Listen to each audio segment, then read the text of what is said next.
Welcome back, Mama, and welcome to part 2 of this powerful conversation. If you haven't listened to part 1 yet, hit pause and go check it out. It really sets the stage for what we're diving into now. In this half, we're getting even more honest about the mental load, the systems that actually work, and the real stories behind what it means to thrive as a mom. And now, as promised, I've got something just for you. As a thank you for being here and building this village with me, I'm sharing you an exclusive offer on the Sami system, the visual planning board I co-created with OneDrive, made for moms by moms. Use code podcast25 at checkout for 25% off your Sami, but only for the first 50 purchases.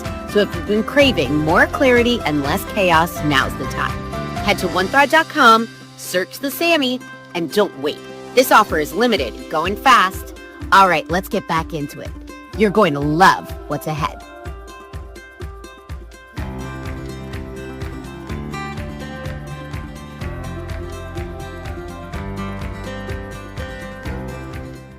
No, oh my gosh, I think that serves him. Right. That absolutely serves him because he will be able to and be prepared to rise above in ways that others cannot. And it's if for anybody that's read The Tipping Point by Malcolm Gladwell, it's essentially that point. It will give him a leg up, which will continue to give him a leg up, and that just continues until through adulthood and beyond. But that there's a big difference between maturity, which is what you're describing, and the ability to still like splash in a mud puddle. Those two things can coexist. Exactly. No, and I see that so much because he's 6 and my daughter is soon to be 4. And when he plays with her, like he can really inherently be the child that I know is still in there, that I don't see on the soccer fields. Like he'll play with her Barbie dolls with her, or he'll do something he'll play with Play-Doh, right? Like I feel like Play-Doh is such a tool because at least in our house, we have the best conversations when we're Play-Dohing. Like that's the time that they like take the time to like play with something and make something. And then what are you making? It's the creativity and it's the everything. I love Play-Doh time for as much as I can't stand Play-Doh because I don't know about you, but when they mix the colors together. Oh, it kills me. I know. It kills me.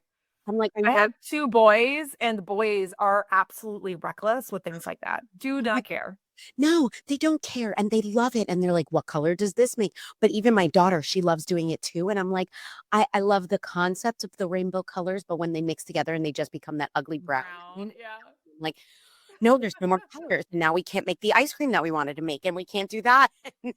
My friend is hysterical laughing at me because she knows that like that is an actual pain point for me. Like I will buy all of the colors of the rainbow of the Play-Doh. And I'm like, please don't mix them together. Please don't. And what happens? They mix them together. And then I buy another box of all the colors. So I'm glad that resonates with you as well. Oh, for sure. Like, I think it's like inherently a part of the type A mom. Like I was gonna say that's it. It's the type A. It's the type A in us. Right? Like the paint colors can combine. However, the Play-Doh colors cannot combine. Like explaining that to a 4-year-old. Yep. Let me know that one.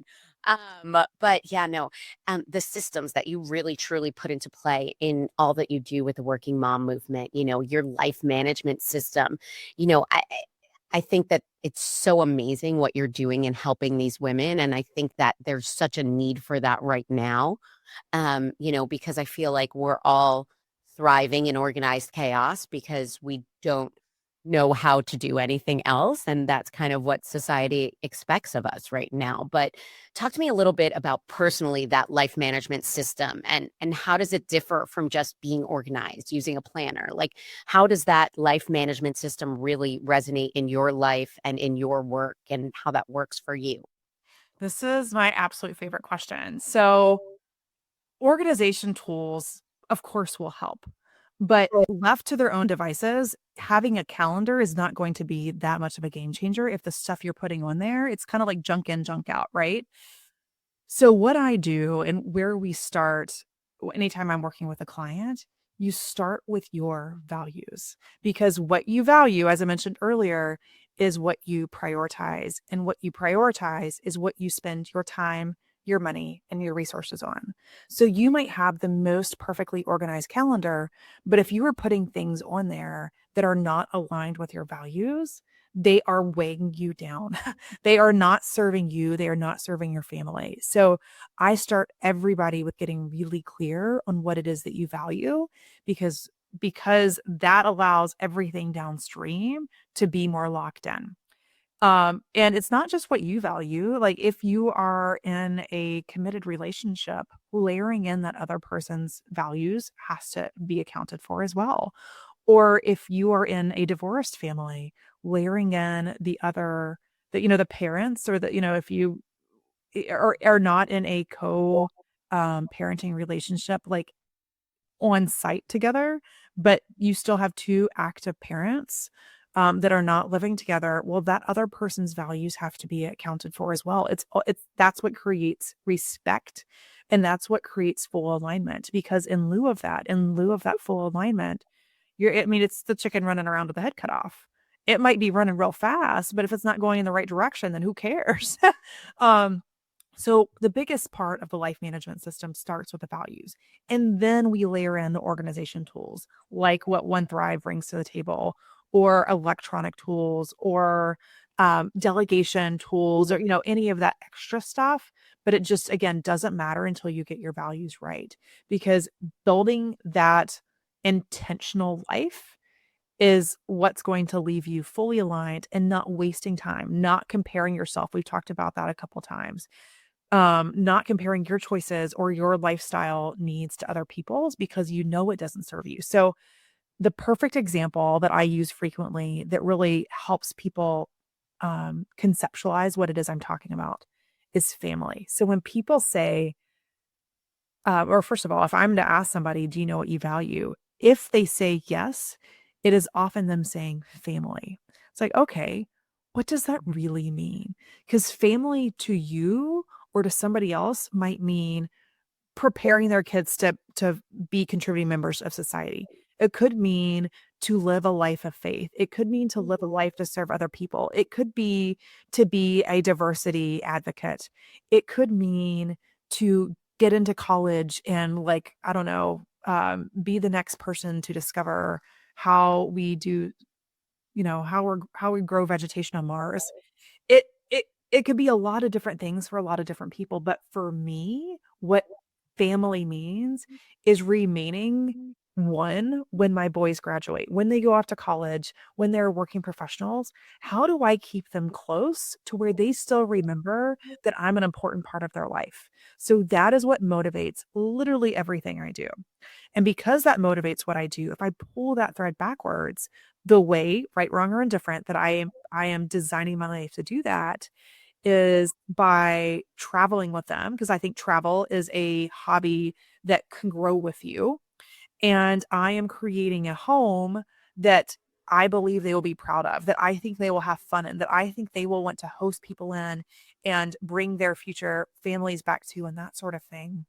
So this home is what I'm hoping becomes sticky.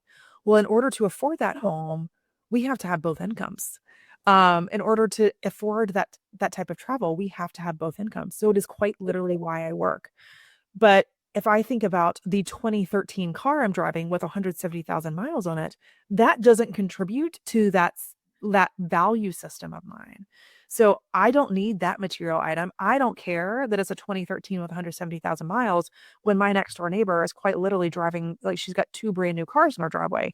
I can't care about that because it doesn't serve me. So it helps me differentiate what I need to do for my life versus what I just need to honor that somebody else's priorities are not mine, if that makes sense. So I think that's the missing piece that most people have when they introduce organization tools, because creating the best list ever, the best to-do list ever, doesn't matter if the stuff you're doing doesn't actually support what it is that you value.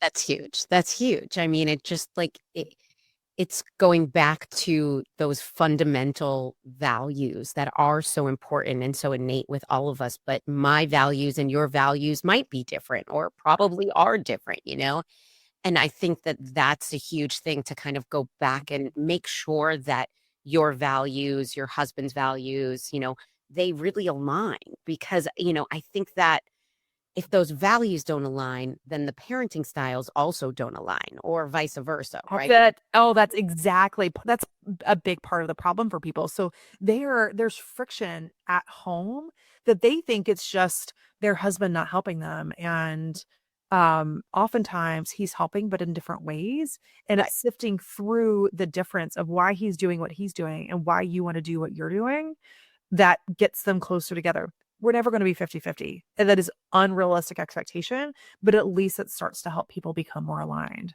For sure. I mean, there always will be a default parent, and that's kind of just what happens, and it's okay, right? Like there are times that, the pendulum switches, and the pendulum flows other ways, but there still will innately be that default parent, right? Yeah. And so the way that default parent is parenting and the way that the non-default parent is parenting need to be aligned, because if Yeah. not, then you're always at this constant turmoil, and then it shows in your children, right? When your children have these behavioral issues and issues like that, at the end of the day, like it's hard to reflect and understand that, like you don't want it to be like, oh, why is this my fault? Like it's not necessarily your fault, but I think there are ways to make it easier at home when both parents are on the same page, right? Yeah. And that's one of those things that, like, those are the conversations that my husband and I have after our kids go to bed. And, sometimes we're eating dinner after the kids go to bed. And sometimes we're just having a conversation after the kids go to bed because, there is such a pain point, at least in my relationship. And I know with other people, being the default parent, being the working mom, feeling the pressure at work and the pressure at home, and not feeling like you have it all figured out, right? Yeah. And, find me a mom that feels like they have it all figured out, because I really would love to have a conversation with them. I just don't think it exists. And I think we all have these tools and we have these systems to try and help us. But at the end of the day, those conversations are important also, and that's the biggest part, going back on those values and going back and having those hard conversations with your spouse, being like, we may not have been raised similarly, right? Like my husband and I couldn't be more different in how we were raised.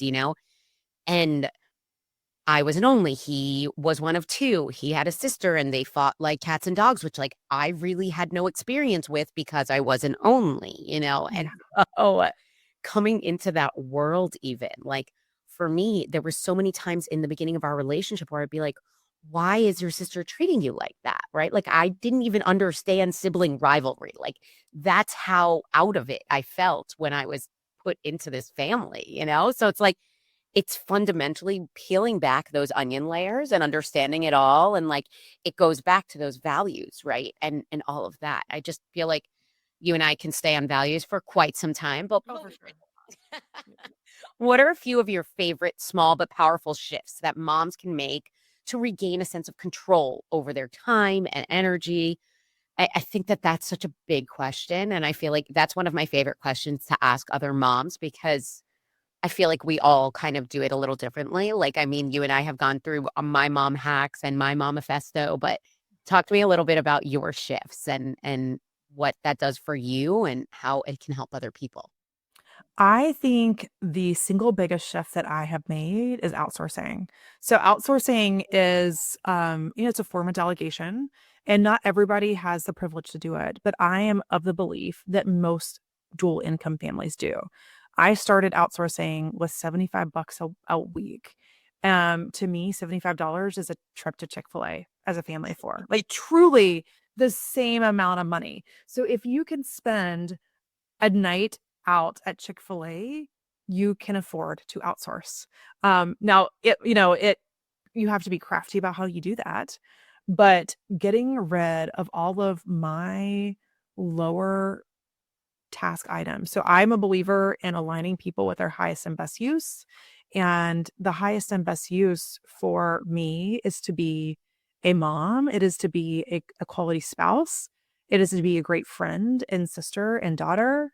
And it is to be able to make money, because making money is what allows me to outsource more stuff that I don't enjoy. I don't enjoy watering my plants. I don't enjoy laundry.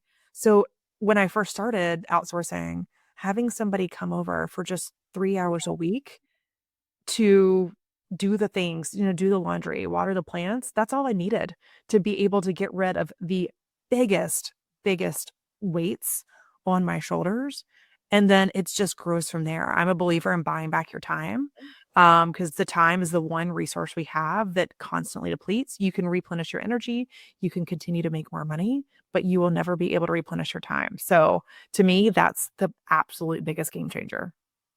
That's huge. That huge outsourcing. I love that. And I love that you call it that. I too outsource many things. Like I just can't, and that's one of those things, like, we're constantly juggling everything in the air, the work, the activities, the relationships, the emotional load, feeling like something's has to give, right? And so that outsourcing component is so huge, and it's hard because, like I have family that is always like, well, I don't want somebody in my home. Okay. Well, would you rather have somebody in your home helping you with the things you don't like to do, or would you rather complain about doing them and do them all the time, right? Like Mhm. it's the ebb and flow. Which is harder for you, right? Like, is it harder for you to do all of the things and feel like you're balancing all the balls in the air, and one wrong move, everything's going to come tumbling down? Or is it easier to have someone in your house, right? Yeah, I agree with that. But also, there are other ways that you can delegate or outsource outside the home that don't require you to have somebody. So, one of the most simple versions that I like to refer people to is doing online grocery shopping. Because when you do the grocery shopping and somebody else is picking them up for you, will the produce be 120% aligned with what you want? Probably not. But you know what? the you get a set of strawberries and it has a bad one or two. Guess what? That is 40 cents you just wasted. But you saved a lot more money on stuff that you weren't like window shopping on as you're walking through the grocery store. And you just saved yourself an hour. So there are a lot of things that we do that we can do that are no cost to us. At my local grocery store, I'm in Charlotte, we have Harris Teeter's here. If you spend $35 at a grocery store, and what family doesn't spend $35? It happens instantly. If you spend $35, they'll do the shopping for you. Heck yeah, sign me up. Every time. Exactly, exactly. And bringing the children to the grocery store. Mommy, I want to try this cereal. I want to try that. I need this. No, you don't. No, you don't.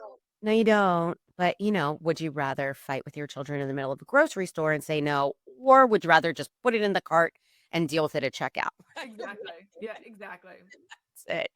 No, but really, like, how, like, do you help moms going from the balancing all the balls in the air and feeling like they're in survival mode to adapting to something that is more sustainable? I know your big tip is the outsourcing, but how else do you really help them make that shift? Because I feel like it's a day-to-day struggle to be like, I'm not in surviving, I'm actually thriving, like what how do you really manage that?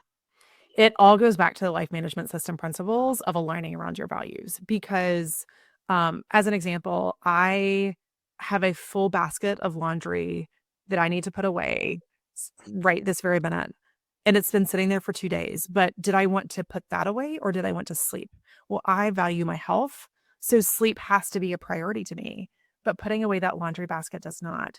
So it is my grounding on what I value that has alleviated some of the pressure that I might have put on myself before, because I know that that doesn't serve me. And at the end of the day, it's not hurting anybody. So I think that it is less about overimposing the perfect system, like the perfect tool, but more the complete alignment that takes you from a place of feeling very time poor to feeling time abundant, because you know that the time you're spending is being spent on the things that serve you. I love that. I love that. Wait, can I tell you? You'll laugh going back to like the laundry basket being in the room and like you sleeping instead. I literally could not find a pair of socks that I wanted to wear.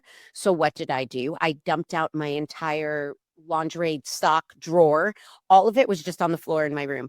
And when I tell you it was there for 1.5 weeks until my husband took my son to a soccer game and I was by myself and I put my daughter to bed and I had my glass of mommy juice and put on mindless television and organized all of my drawers that I could like finally breathe. Like I went through every single drawer and got rid of so much clothing. I also had a in the past year and a half, I've lost 50 pounds. So I had all of this stuff that I just needed to get rid of, which I also have a problem letting go, but that's neither here nor there.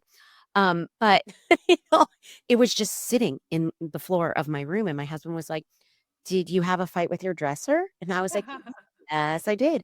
I was like, "And it's going to stay there until I have the energy and the time to sit and go through everything." And when I tell you, it felt so good to have space in all my drawers again. Ah, woosah.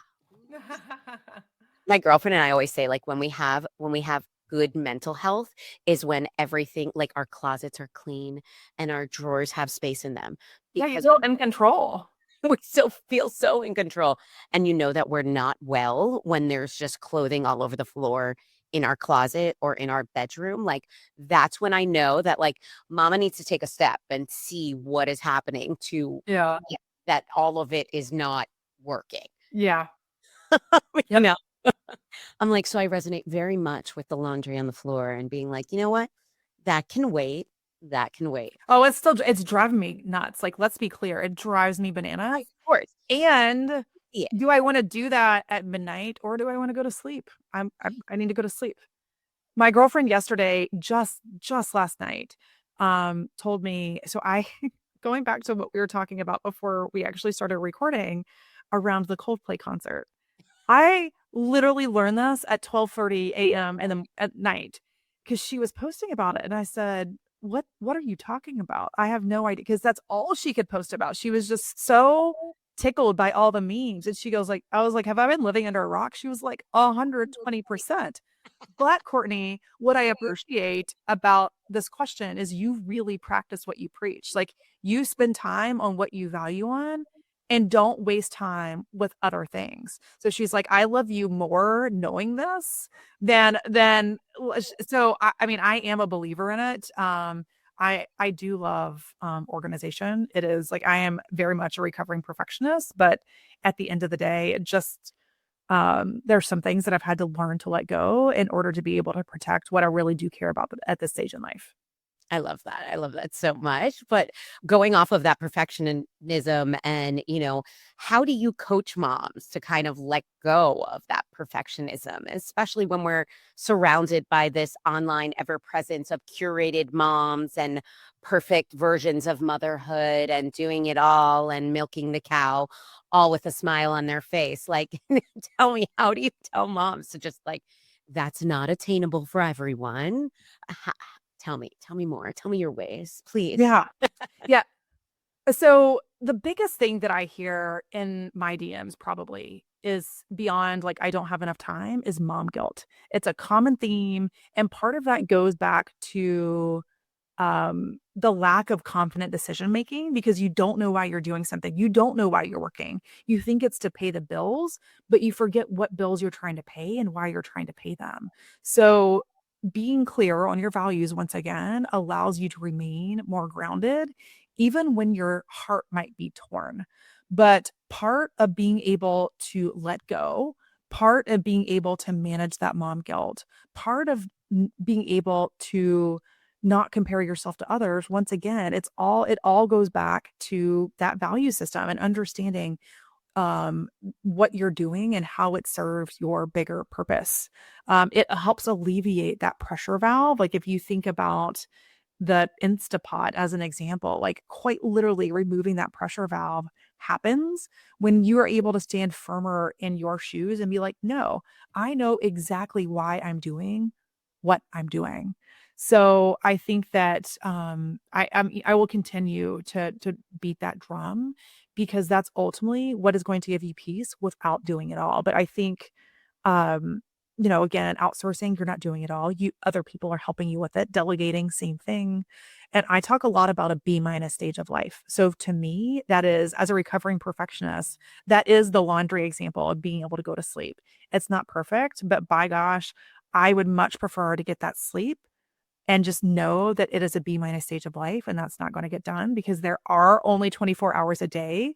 So I have to be super clear with how I use those 24 hours and be able to confidently stand very proudly in my shoes and know I'm allocating my time to the right things. I love that. I love that. I love that so much. Everything that you do and everything that you preach is so inherently you. And, everything that you've done with the working moms movement, and I know everywhere that the working moms movement is really going to go, it is just awesome because I think that we need the support. We need a place where we have that sense of community and seeing other people that are going through the same ebbs and flows that you're going through is so important. Feeling seen, feeling heard, those are things that, so many moms just feel sometimes they're not being seen and being heard. And so having that place in what you're doing is so amazing. So Courtney, I just want to take the time to thank you so much for all that you do. You are so inspiring. For our listeners out there, how can they find you? Can you just give them a little bit more on how they can get in touch with you and all of that? That would be awesome. Yeah, thanks for asking the question. So the biggest place is on Instagram. I am at Working Moms Movement. I also have a freebie around how to more productively manage your to-do list because there's a lot to unpack there that I think also and will better enable people to quote unquote do it all and allow you to do it more effectively. And you can get that at workingmomsmovement.com/to-do, TODO. Awesome. And I think everyone needs that in their lives. And Courtney and I are definitely going to do some more of these. And I hope that this is the start to an amazing relationship between Working Moms Movement and me at Mommy is Thriving, as well as with One Thrive. I think that there's so much synergy in everything that we do. So Courtney, I'm definitely going to give you some ways that your audience as well can get some One Thrive with a little bit of a discount for your friends and listeners out there. Just want to we'll go ahead and send that out on her Instagram as well as on ours. So I just want to thank you again for taking the time today. I think we've touched on so many amazing topics and all your mommies out there, you are doing your best. And though you might not look like the best version of yourself right now, we will get there together because we are all works in progress and stay thriving. And thank you again, Courtney. And we love you so much. And thanks. Bye, guys. Thanks for having me, Sami. Bye. Of course, our pleasure.